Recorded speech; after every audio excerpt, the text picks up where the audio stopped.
লকআপে ডিম টোস্টের আবদার, আদালতে ডিম বৃষ্টি, নির্মলকে ঘিরে খরদহে তুমুল উত্তেজনা।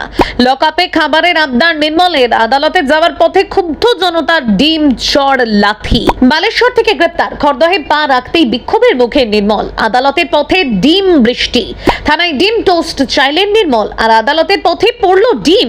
গ্রেপ্তারের পর খরদহে চরম উত্তেজনা। হেলমেট পরিয়ে আদালতে নিয়ে গেল পুলিশ, তবু রেহাই নেই। নির্মলকে লক্ষ্য করে উড়ল ডিম, চলল বিক্ষোভ। অভয়াকাণ্ডে প্রাক্তন তৃণমূল বিধায়ক নির্মল ঘোষ গ্রেপ্তার হওয়ার পর থেকেই খরদহে উত্তেজনার পারদ চড়েছে। দীর্ঘদিন আত্মগোপনে থাকার পর উড়িষ্যার বালেশ্বর থেকে পুলিশি অভিযানে গ্রেপ্তার হন তিনি। এরপর ট্রানজিট রিমান্ডে তাকে খরদহে নিয়ে আসা হলে থানার সামনে কার্যত জনসমুদ্র তৈরি হয়। ক্ষুব্ধ মানুষের একাংশের বিক্ষোভের জেরে পরিস্থিতি সামাল দিতে পুলিশকে কড়া নিরাপত্তা ব্যবস্থা করতে হয়। নির্মল ঘোষকে থানায় আনার খবর ছড়িয়ে পড়তেই খরদহে বহু মানুষ জড়ো হন। তাকে ঘিরে ক্ষোভ প্রকাশ করতে দেখা যায় স্থানীয়দের একাংশকে। পরিস্থিতি এমন পর্যায়ে পৌঁছয় যে থানার বাইরে উৎসবের আবহ তৈরি হয়। কোথাও ডিজে বাজিয়ে নাচতে দেখা যায় বিক্ষোভকারীদের। অন্যদিকে পুলিশের তরফে নিরাপত্তা আরো বাড়ানো হয় যাতে কোনো অপ্রীতিকর ঘটনা না ঘটে। সেই কারণেই নির্মলকে ঘিরে রাখা হয় বিশাল পুলিশ বাহিনী। এরপর আদালতে পেশ করার জন্য তাকে নিয়ে যাওয়ার সময় ঘটে আরো বড় ঘটনা। কড়া নিরাপত্তার মধ্যেও ক্ষুব্ধ জনতার একাংশ নির্মল ঘোষকে লক্ষ্য করে ডিম ছুটতে শুরু করেন। মুহুর্মুহু ডিম ছোড়ার পাশাপাশি ধাক্কাধাক্কি এবং চর লাথির ঘটনাও ঘটে বলে অভিযোগ। পরিস্থিতি নিয়ন্ত্রণে আনতে পুলিশকে যথেষ্ট বেগ পেতে হয়। নিরাপত্তার কারণে নির্মলের মাথায় হেলমেট পরিয়ে দেওয়া হয়।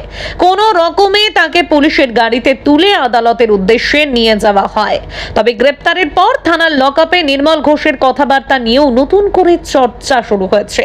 পুলিশ সূত্রে দাবি, লকআপে থাকা অবস্থায় সকালে আদা চা ও খাবারের ইচ্ছে প্রকাশ করেছিলেন তিনি। পুত্রবধূ দেখা করতে এলে তার কাছে ডিম টোস্ট, বাটার টোস্ট এবং ঘুগনি খাবার আবদার করেন বলে জানা গিয়েছে। এতদিন আত্মগোপনে থাকার পর গ্রেপ্তারির পর লকআপে তার এই খাবারের আবদার ঘিরেও শুরু হয়েছে নানা আলোচনা।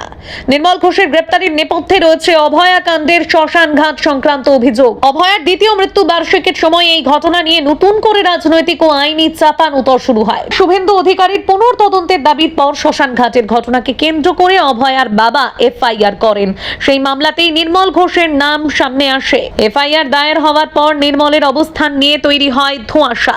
অভিযোগ, নিজের মোবাইল ফোন বন্ধ করে তিনি আত্মগোপনে চলে যান। তদন্তকারীরা তার সন্ধানে বিভিন্ন জায়গায় খোঁজ চালাতে থাকেন। শেষ পর্যন্ত মোবাইল টাওয়ার লোকেশন এবং অন্যান্য তথ্যের ভিত্তিতে তার অবস্থান সম্পর্কে পুলিশের কাছে গুরুত্বপূর্ণ সূত্র আসে বলে জানা যায়। এরপর রাজ্য পুলিশ ও ওড়িশার শিমুলিয়া থানার পুলিশের যৌথ অভিযানে বালেশ্বর এলাকা থেকে গ্রেপ্তার করা হয় প্রাক্তন বিধায়ককে। সেখানে তাকে ট্রানজিট রিমান্ডে বাংলায় আনা হয়। পরে খড়দহ থানায় নিয়ে আসা হলে শুরু হয় জিজ্ঞাসাবাদ ও পরবর্তী আইনি প্রক্রিয়া।